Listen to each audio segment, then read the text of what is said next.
Hi everybody, this is Phil Haloka from Complete Captive Management Services. Today we launch our next three-part series on ownership and control. Today's conversation deals with ownership options. So within the world of captives, there are really only two primary structures. It's either a single parent captive or it's a group captive. Most of the time, single parent captives are what's called direct writers. However, some single parent captives can also be a reinsurance captive, which means they are reinsuring a commercial carrier's policy. Group captives, on the other hand, are generally always a reinsurance captive, but sometimes they could be a direct writer also. So you could have both reinsurance or direct writer structures within both single parent and group captives. Okay, ownership. This one's a tough one, but a single parent captive translates into one owner.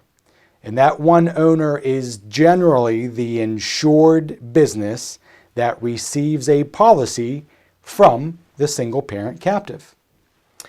The group captive is broken down into two subcategories. A mutual, which means it's mutually owned by third parties or members of the group captive. And then there's a producer-owned group captive, which generally is owned by an independent entity, one that doesn't receive an insurance policy. That producer could be a broker, a brokerage firm, or it could even be an insurance company who also wants to get involved with captive insurance. The mnemonic for a producer-owned reinsurance captive is a PORC. So you may see that abbreviated in some captive literatures. Okay? Now, within the world of mutual captives, the members can be either the majority or they could be the minority. So if you have 100 employers join a group captive and those 100 own more than 51% of the captive, they're a majority. Now, most times, a mutual captive is 100% owned by the members. Okay? The documents. Within a single parent captive, the insured is going to file the articles of incorporation, they're going to draft the bylaws, and subsequently they're going to have their captive issue the insurance policy. Now, if it's a reinsurance captive, that single parent captive will enter into a reinsurance agreement with a fronting carrier. Okay? The group captive, you're going to have bylaws, which you'll be able to see and review, and you're going to engage in a membership agreement. That membership agreement expresses the rights and the ownership of the insured within the group mutual captive.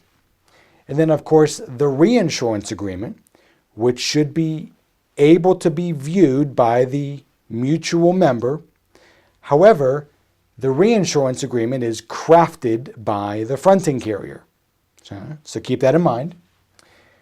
Within a producer-owned captive, the employer is going to engage in either a membership agreement or a subscription agreement, one of the two. Captive profits. Single parent, you're going to have full access. Pretty simple. Mutual or group captive, you're going to have full access. Pretty simple. But a producer-owned captive, it is unlikely that you're going to have access to the captive profits. And if you do, they will be expressed in the subscription agreement. Because remember, the producer-owned captive is owned by a third party. And why would that third party want to share their profits? They may or may not. Captive financials, full access, producer-owned. It's extremely unlikely that you're going to see the captive's financial statements. Okay? Document control. To us, that means, can you control the document language? With a single parent captive, yes, full access, with two caveats. Number one, the language has to get approved by the domicile regulator. And number two, if the captive participates in a risk pool, the risk pool may have influence in certain language within certain documents. Okay? The group captive, yes, you're probably going to have access and control of the bylaws.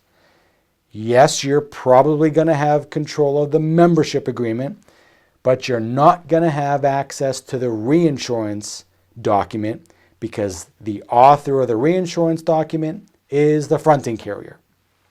And of course, you have no control over documents on the producer side. Okay? Hope this was helpful. Next week, we're going to talk about why someone should start or participate in a captive insurance arrangement. Until then, have a good week. Bye now.